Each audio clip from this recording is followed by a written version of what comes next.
Hi, I'm Tim Daly and this was my property in Alexandria, an inner suburb of Sydney.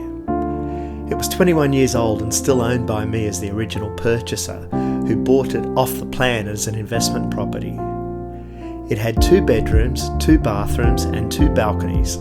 The property also had a car space in the basement. The job of selling the property was given to Mark Horn from Billa Property. With guidance from Bernadette Jansen from the School of Renovating, we planned a makeover of the apartment. The apartment was always tenanted, it was well built, and this was part of the reason why the renovation was going to be a straightforward exercise. The apartment had the expected wear and tear that a 21-year-old apartment would have. The timber floors were only replaced in the last few years and were in perfect condition. New blinds were recently installed. We decided to fully paint the apartment after filling all cracks and damage to the walls and cornices. We also decided to put new carpet in both bedrooms. We would replace the oyster lights, which were starting to date and which provided poor light. We would spray paint the timber veneer kitchen cupboards and the splashback and replace the kitchen cupboard handles. We wanted to add a white bulkhead to the top of the upper kitchen cupboards, but the need to leave ventilation at the back of the upper cupboards for the refrigerator prevented that. We also would replace the shower screens, which had begun to delaminate and had mould invading the edges of the glass. The tiles in the bathrooms were very solid and still looked quite modern, so we decided to leave them as they were. A big job was detailing the apartment's fixtures and fittings. That job went to the Shine Group, led by Samantha Campbell, who were experts in detailing homes. At some stage in the last 21 years, an electrician had done a cheap fix of a faulty power point in one of the bedrooms by running a conduit from the ceiling down a wall and across another wall.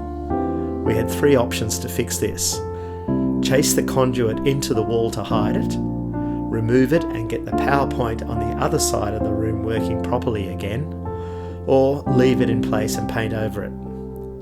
The first 2 options proved to be quite expensive. Getting the old PowerPoint working again was going to involve work that would cost over $2,000. We decided this was an expense which wouldn't be returned in the sale price.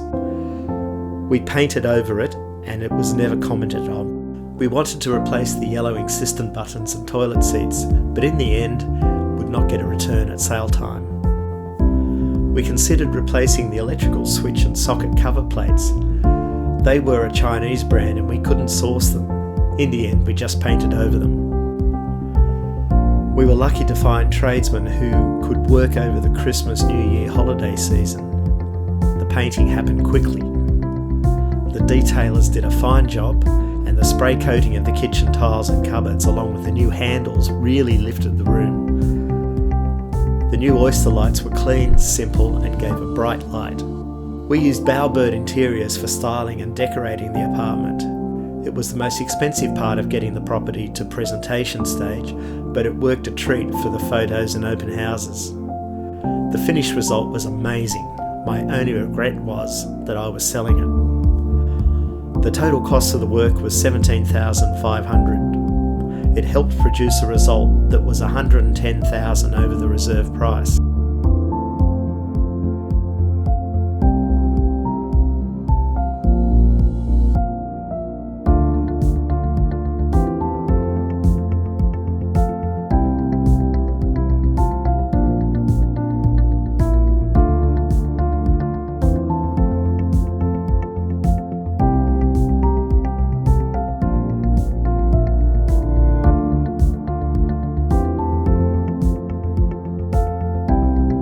My name's Simon Jagger. On behalf of Mark Horn and the whole team at Billa Property, I want to say a big welcome. On auction day, the results showed how the refurbishment was worth every cent. Here it is, 960 once, twice, third and final at $960,000. Mark, are we good to go? Definitely good to go, Mark. 960 to you, madam. So, congratulations.